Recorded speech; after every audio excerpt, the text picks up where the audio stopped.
கபசுர குடிநீரை எப்பொழுது குடிக்க வேண்டும்? யாரெல்லாம் குடிக்கலாம்? கொரோனாவால் உயிரிழப்பவர்களின் எண்ணிக்கை அதிகரித்து கொண்டே வரும் நிலையில் மக்கள் அனைவரும் கடுமையாக மனதளவில் தங்களுக்குள் இந்த தொற்று பாதிப்பு வந்துவிடுமோ என்ற அச்சத்தில் உள்ளனர். இந்த சூழ்நிலையில் மக்களுக்கு பெரும் நம்பிக்கை கொடுப்பது கபசுர குடிநீர்.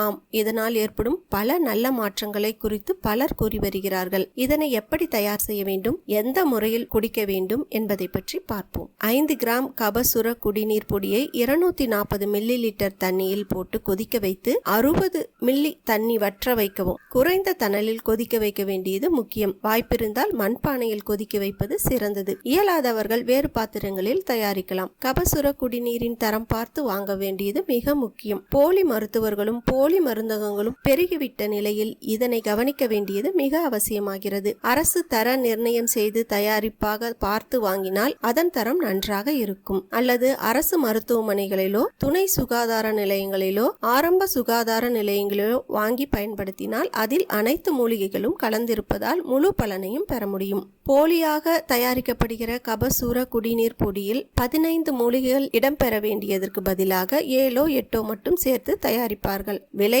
அதிகமான மூலிகைகளையும் கிடைத்திற்கரிய மூலிகையும் சேர்க்காமல் விட்டுவிடுவார்கள். கபசுர குடிநீரில் சேர்க்கப்படும் 15 மூலிகைகளில் சில குளிர்ச்சி வீரியத்துடன் சில பித்த வீரியத்துடன் இருக்கும். இரண்டும் சேர்த்து கூட்டு மருந்து தத்துவத்தை கொடுப்பதுதான் சித்த மருத்துவத்தின் சிறப்பே. அதை தவறவிடும் பொழுது கபசுர குடிநீரின் பலன்கள் போய்விடும். உதாரணத்துக்கு, சந்தனம் என்ற பொருள் இதில் சேர்க்காமல் போனால் வயிற்றெரிச்சல் ஏற்படலாம். எனவே கவனமாக பார்த்து தேர்ந்தெடுக்க வேண்டும். ஏதேனும் அறிகுறிகள் இருப்பவர்கள் கபசுர குடிநீரை வாரத்தில் 5 நாட்கள் 2 வேளை எடுத்துக்கொள்ளலாம். அறிகுறிகள் இல்லை, தடுப்பு நடவடிக்கையாக எடுத்துக்கொள்கிறேன் என்பவர்கள் ஒரு நாள் விட்டு ஒரு நாள் எடுத்துக்கொள்ளலாம். கொரோனா சீசன் ஆரம்பித்த நாள் முதல் இதுவரை கபசுர குடிநீரை தொடர்ந்து குடித்துக்கொண்டே இருப்பவர்களையும் பார்க்கலாம். அது மிகவும் தவறு. கேஸ்ட்ரைட்டிஸ் எனப்படும் இரைப்பை அழற்சி அது காரணமாகி விடுகிறது. எனவே கபசுர குடிநீரை மருந்தாக நினைத்தே எடுத்துக்கொள்ள வேண்டும். வயிற்றெரிச்சல் பிரச்சனை உள்ளவர்கள்